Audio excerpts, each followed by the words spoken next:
g'day, and we're here with the Sunbury Kangaroos senior coach, Chris Meacham. Thanks for joining us, mate. No problem. Now, with the way things are going at the moment, this could be your last week as coach. Heading into your last game, what are your sort of thoughts going into this one, mate? Yeah, it's been tough. I think I've been a little bit realist with the looking at the draw that other sides have had, and then the results that we've got. We've been pushing crap uphill, and the percentage gap. I wasn't quite expecting, we dropped 10% against Romsey, It's a game we should have won, and then to lose 10%, we're just trying to catch up too much. And then again on the weekend, our boys, we beat Rockbank, but we didn't beat them like the other sides have beat them. So, it's just deserved. It's what we've put in as a club is probably what we get out at the moment. So. And the finishing line's kind of ironic because you are coaching against a team where you crossed from originally, back a few years back. I played 5 years at Riddle, and I love Riddle Footy Club, and I just said to the boys then, it's a pretty hard situation. I think SEN had it on throughout the week where, we've got a chance to win a twos flag, but I'm all for, and my brother coaches the twos, and geez, we clash over it, but I'm all for still putting your best part, side on the park for the ones. I love Riddle, and I've got a lot of mates there. But at the same time, if we can beat them, they can finish fourth. It's. I don't want to go up there. The last 3-4 times it's been that I've been around. Obviously wasn't there last year, but I've coached. They're 60-point losses. I think it was 73 points last time. So and that's when we go back in and look on the drawing board, and we've beaten every one of their players we wanted to beat, and it's just kids that don't even know who they are. We know who they are now. They've played games that they wouldn't stepped up and kicked 4 or 5 goals, and it's one of those ones. So hoping to go to Riddle. Hope it's a good day. Always look forward to go having a beer with them anyway. But hopefully my boys can get something out of the year, and it's whether it's a win or a respectable loss at this stage, and we have to be realists. So. Now, I guess from a personal point of view, it's hard to make the decision to stop coaching. But you've had a lot of great achievements. Obviously, no one can forget that 2002 grand final. Yeah, it's. I got called up on the sponsors lunch on Saturday here, and. Yeah, the 2012 was grouse, fantastic. I honestly believe the 2011 one, we went down by 2 points. That we kicked 2 goals 9 the first quarter or first half, and it's nothing against Romsey, but we probably should have won that one, to be honest. And then 2012 we got lucky, and the rest is that. But we've had some good wins, prelims where we've beaten Diggers and Romseys and Riddles, and and I mean, one of my favourite moments in this league, I played in that 2008 side at Riddle, and super side back then too. And sides, to be honest, wouldn't get near that one. When you go through, and it's on my wall at home, and I look at the quality of the players, Lee James, Mickey Allen, there's 100 goal kickers all there, Sammy Youngs, Pete Robbo's, best and fairest winners. That was a pretty special year. I think Jimmy Petrone kicked 7 goals in that grand final. He did. I remember Scooter at 3/4 time, because we're only about 3 points up on Diggers, and no one who got close to us, and who's going to step up and sprayed everyone, and Petty come out and kicked 7, so that was lucky in the end. But it's certainly a moment you sort of treasured. And obviously it was hard to go to the Bombers and then moving across to Sunbury Kangaroos. How well were you sort of received when you made the decision to come here? Pretty good. Like, I've been a bit of a footyman journeyman, I suppose. I go to a couple of clubs. I've got a lot of real good friends. I've never left a footy club on a bad note. But I don't know if it's called stale or just like the challenge. I went down, played a lot of footy at Pascoe and Avondale Heights after I'd been at Sunbury Lions, and then come back up. Played a couple of years at Riddle, and then spoke to Dean and just saw the opportunity with Fish. A couple of mates that I'd grown up with, and sort of coming towards the end, had won a flag at Riddle, and it was it just felt all too easy there for them as it was, which they've just proved that they're just a powerhouse. So a little bit of a challenge coming over here, and everyone knows the story of how I ended up coaching anyway. So that's probably a regret, if anything. But Well, I guess that opportunity was there for you to take, and something new. I think because you coached the reserves over at Riddle as well, and you had that experience coming in, and obviously you knew what it was like to coach at a reasonably good level. Yeah, exactly. I'd been, I try to explain to the players, I've been an assistant coach since I was about 24, 25. So, and that's down to past, Alan Izard, Ron Rooney. They're like,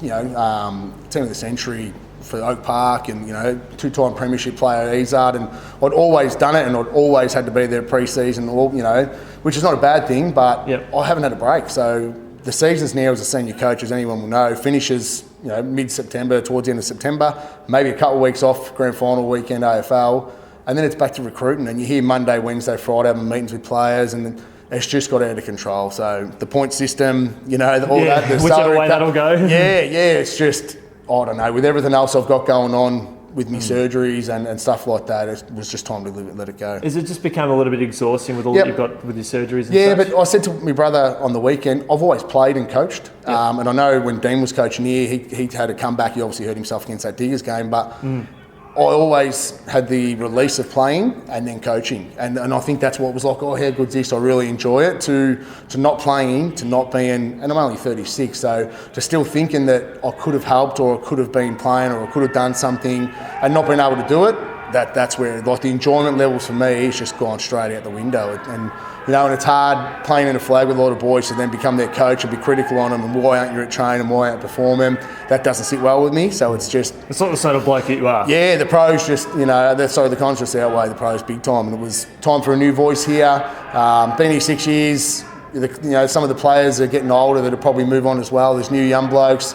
And it's no secret we've now finished 7th, finished 5th last year. They probably need 5 or 6 really good players, and another coach has to bring them. So, you know, I think I've exhausted my recruits, and you know, you can look at the injuries and all that we've had. We'd probably have a fail next to that for the last couple of years of how we've performed, and not due to the quality of the players, because they're proven players. It's just injuries, wrong timing. You know, blokes going on holidays. Just the life. Life happens. Yeah, exactly. So you've worked with some really good blokes around the club.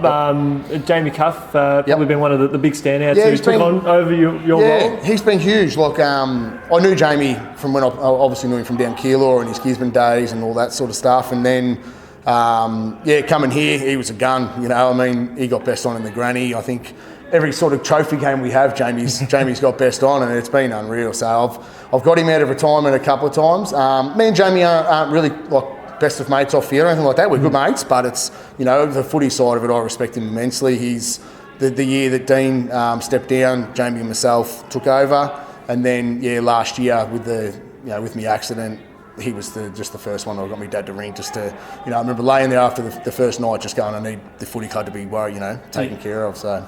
That's important. I guess it says a lot about you as a person as well, and more with your coaching. You don't want to let people down. It's probably sort of it does. I honestly feel embarrassed. You know, I've got an emotional response to state. I'm embarrassed for where we are at the moment. Like your big thing of a footy club, which I've always said to play, you know, people is if I go coach somewhere else, like in 2017, I definitely want to coach. You know, next year I don't know what's going to happen. There's a few things going on, but you don't take players with you. You know, it's like your legacy of when you're here, and to finish 7th, that hurts me. It embarrasses me. I look at the start of the year, you know, we were right up. I mean, that game against Rupo, that was probably the only game we had our full side on the park. We should have won by 60 points, you know. So I feel that I have let down the club. I don't know if my legacy is going to, I think they're sort of right back where we started. You know, I feel we're flying. But on a football side, senior side, it needs to be a clean slate and someone else to come in and do it. And that's, you know, that's footy. It happens at a lot of clubs. But, yeah, that's where it upsets me, you know. I don't know how many times I'll be wanting to come down next year to see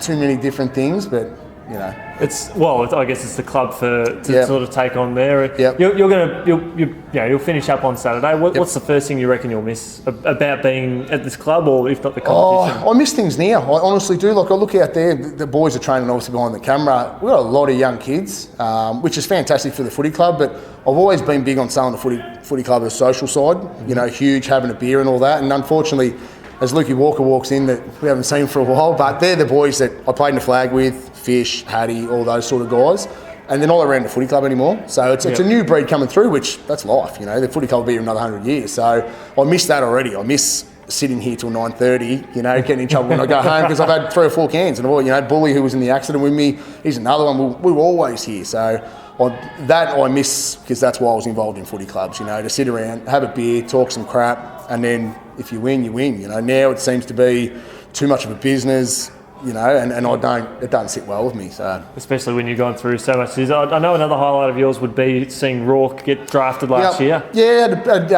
you know, I played with Rourke a couple of times, and I coached him, you know, 1 or 2 times. I think last year we played at Tullamarine, and he took one of the best hangers I've ever seen. But he's a top kid. His old man still around. He was here Saturday, you know, so best of luck to him. He's probably been stiff the last couple of injuries not to get elevated. You know, he's been pretty lucky being on Channel 7, you know, on the Saturday with the VFL. But, yeah, best of luck to him. We've had a couple other kids that have been up there with Rourke, but his commitment levels were a lot better, I suppose. Fantastic. And what's I guess the key standout highlight? You finish up. Yeah. You're going to be looking back, going, I'm really proud of that.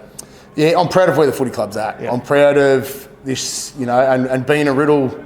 I've played 5 years at Riddle. I do class myself almost as a Riddle boy, even though I've played 3 years here, coached obviously too. It's the stigma of this football club is the Rovers and all that sort of stuff. And I'd come across, and they're probably 2 years into that junior journey already, to now that my last 6 years, it's well respected. The ground's nearly full with sponsors. Everyone's very proud to wear their hoodies.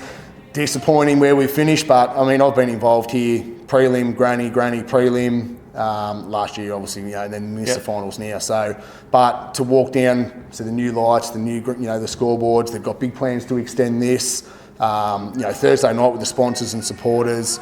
That I'm very proud of, and it's, you can call it the Rovers, you can call it what. It's actually, not a bad club to be around now. So. Sensational, mate. Well, we appreciate your time, and we wish you all the best on Saturday. And no doubt, we've loved riding with you along the way. So, thanks so much for joining us. Appreciate it, Yeendy. And thanks to everyone else that's supporting me. It's been good. So, beautiful. Cheers, mate. So join in the chorus and sing it one and all. Join in the chorus. North Melbourne's on the ball. Good old North Melbourne, they're champions, you'll agree. North Melbourne is the team that plays to win for you and me.